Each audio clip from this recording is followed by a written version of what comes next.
BOFH, Jason, how close do you think we are to a politician or billionaire taking things too far and causing mass riots? I'm amazed that we haven't had a crossing the Rubicon moment, but with the mess in Ohio, I'm wondering how close we are at this point. Man, so got to the throat here. Americans have really lost our ability to like stick it to the man. The French are amazing at it. Like the minute the French government's like, we're gonna do this mild inconvenience, the French are like, screw you, let's light cars on fire.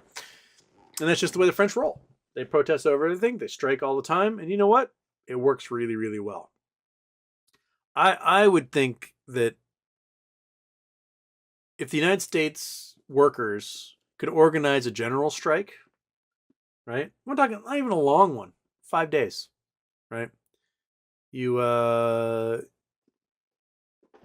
tell everyone, hey, stock up some food for 5 days, hang out. We're doing a general strike. We're shutting everything down. We're shutting down trains, cars, stock market, grocery stores, gas stations. We're shutting it all down. 5 days. And we want living wages. We want universal health care. Universal health care. We want like improved environmental conditions. We could get whatever we wanted. And just like, just flex, be like, fuck you, this is what we want. And the powers that be, it would be enough to ruin some of those guys, right? They might be on a short, I don't know, some sort of short-term loan, and in those 5 days, they don't earn enough revenue to pay off that loan they have, and it could put entire companies under. So there would have to be a lot of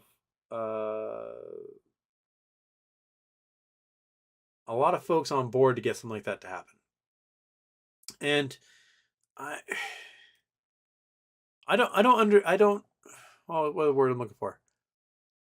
I don't understand the folks that will simp for these billionaires and bankers.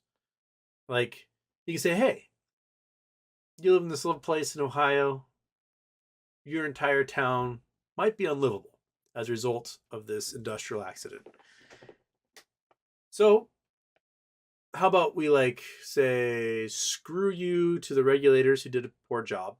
Screw you to the companies who paid for those regulators to do a poor job. And let's do something about it. And they're like, well, you just gotta just accept the fate that comes your way. I'm like, no, that's like, you can still raise a stink. As much as things can be out of your hands, you can still raise a stink about things. So raise stinks, stinky raises, stink those raises all day long. Rouse rabbles and raise stinks. That's what we need to be doing. And a lot of us who are outside of this region, Grant, this is a fairly heavily populated area of Ohio and Pennsylvania. It's only 100 miles from Cleveland. But people the rest of the country, they go, oh man, that sucks, and then they move on with their lives.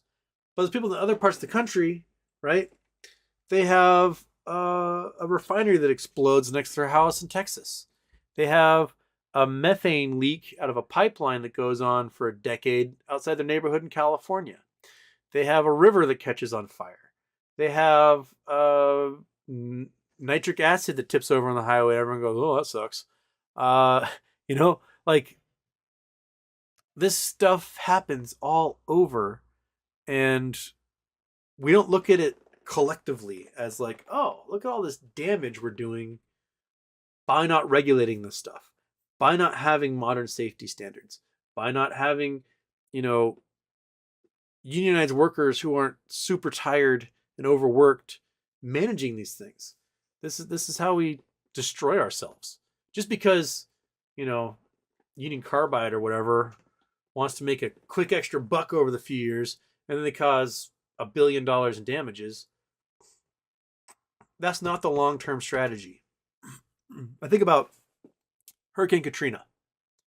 That in 2004, the Army Corps of Engineers said, hey, Bush administration, we need $30 million to shore up these levees.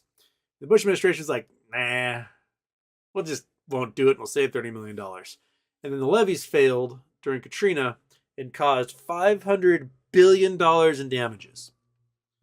So we could have prevented $500 billion in damages for 30 million bucks, right? Union Carbide and the train companies could have prevented however many damages we had from this derailment by embracing the modern braking rules that had been passed by the Obama administration. But they wanted to save a few bucks. You're like, nah, insurance will cover it. And what they're offering is $25,000 total. $5 per resident in East Palestine for the damage that derailment caused. $5 per person. That's what they've offered. Like, that's not. They're going to lose so much in a court case. And the court case will take 15 years, right? There'll be people that die of all these horrible diseases in that time. Just like there was when the World Trade Center fell and everyone had like asbestos coat in their lungs and stuff. It took 20 years for a lot of those folks to see anything from it. A lot of those first responders. So what you gonna do? What the justice takes a long time for that stuff to come through. So general strike. I love general strikes. I think we should general strike way more often. And just get ourselves like, oh, you know what? We won't have television today because we're gonna be general striking. Do it. Okay.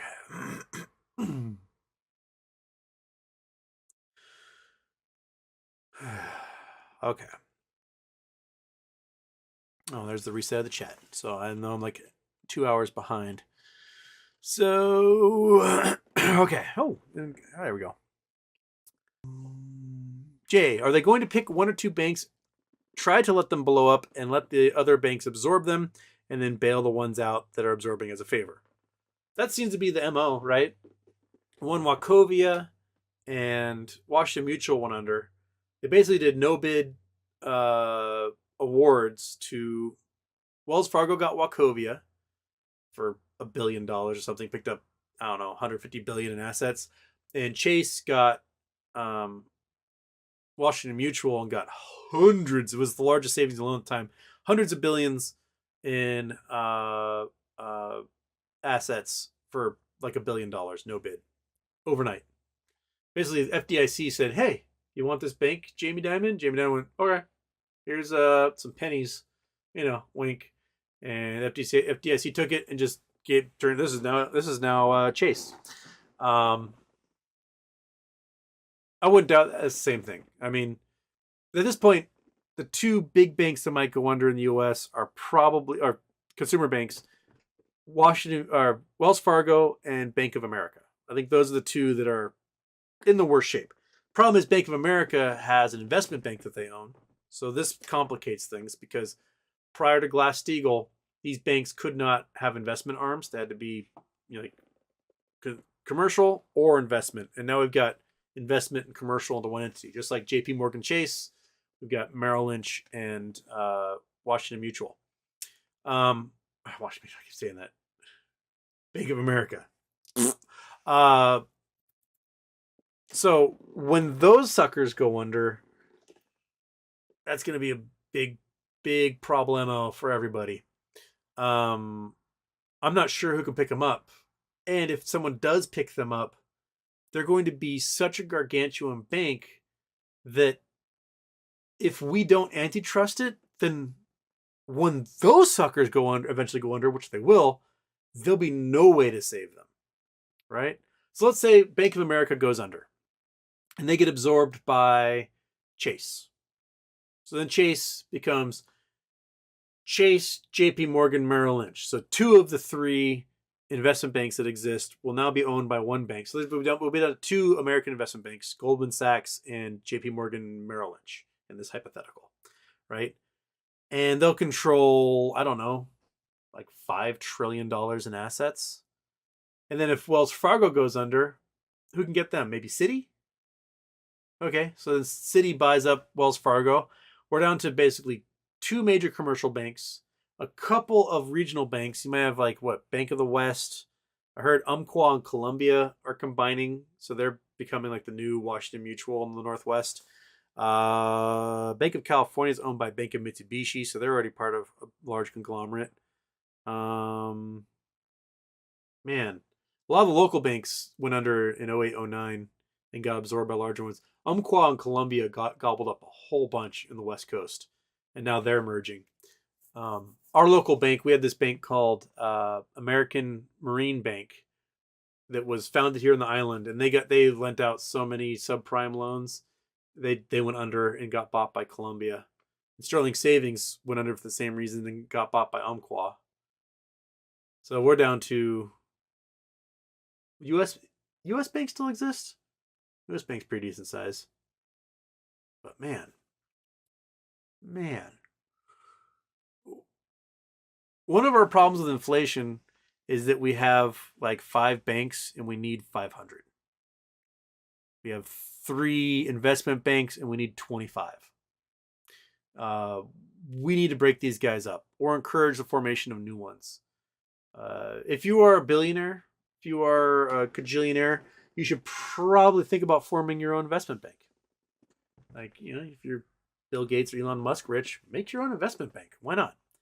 You can meet the insurance requirements, the bond requirements. Boom, you have a competitor to all these guys, and just do it. Why rely on them to do all that work when you can be a competitor to them? Start a bank. Do it. Okay, a lot of things just happened.